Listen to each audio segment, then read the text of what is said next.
വെള്ളപ്പൊക്കത്തിൽ മുങ്ങിയ കോട്ടയം ജില്ലയുടെ പടിഞ്ഞാറൻ മേഖലയിൽ ശുചീകരണ പ്രവർത്തനവുമായി ഡിവൈഎഫ്ഐ. സ്കൂളുകളും പൊതുകേന്ദ്രങ്ങളും എല്ലാം ഡിവൈഎഫ്ഐ പ്രവർത്തകർ വൃത്തിയാക്കി.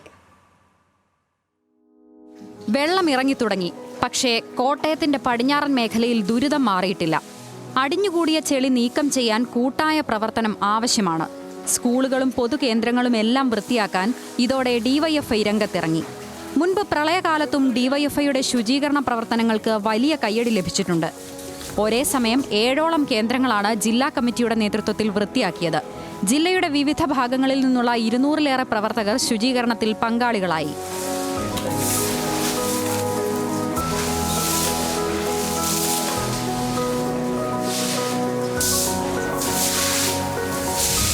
നാട് തോൽക്കാതിരിക്കാൻ കൂടെയുണ്ട് ഡിവൈഎഫ്ഐ. അത് ഇവിടെ മാത്രമല്ല, എല്ലായിടങ്ങളിലും ഈ പ്രളയഘട്ടത്തിൽ അത്തരമൊരു പ്രവർത്തനമാണ് കേരളത്തിലാകെ ഡിവൈഎഫ്ഐ ഏറ്റെടുത്തത്. യഥാർത്ഥത്തിൽ കേരളം പ്രളയത്തിൽ നിന്ന് നിവർന്നു നിൽക്കാൻ ആരംഭിച്ചു. പക്ഷേ ഇപ്പോൾ നിങ്ങൾ കാണുന്നത് പോലെ ഇതിപ്പോൾ കാഞ്ഞിരം SNDP ഹയർ സെക്കൻഡറി സ്കൂളാണ്. ഈ പഞ്ചായത്തിലെ ഏറ്റവും കൂടുതൽ കുട്ടികൾ പഠിക്കുന്ന ഹയർ സെക്കൻഡറി സ്കൂളാണ്. ഇവിടെ തന്നെ ഒരു ദുരിതാശ്വാസ ക്യാമ്പാണ്.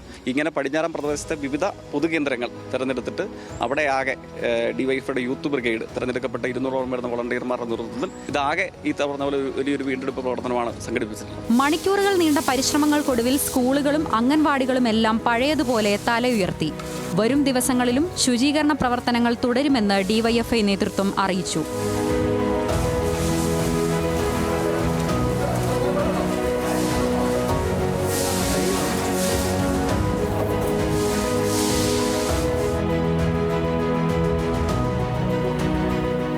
ന്യൂസ് മലയാളം, കോട്ടയം.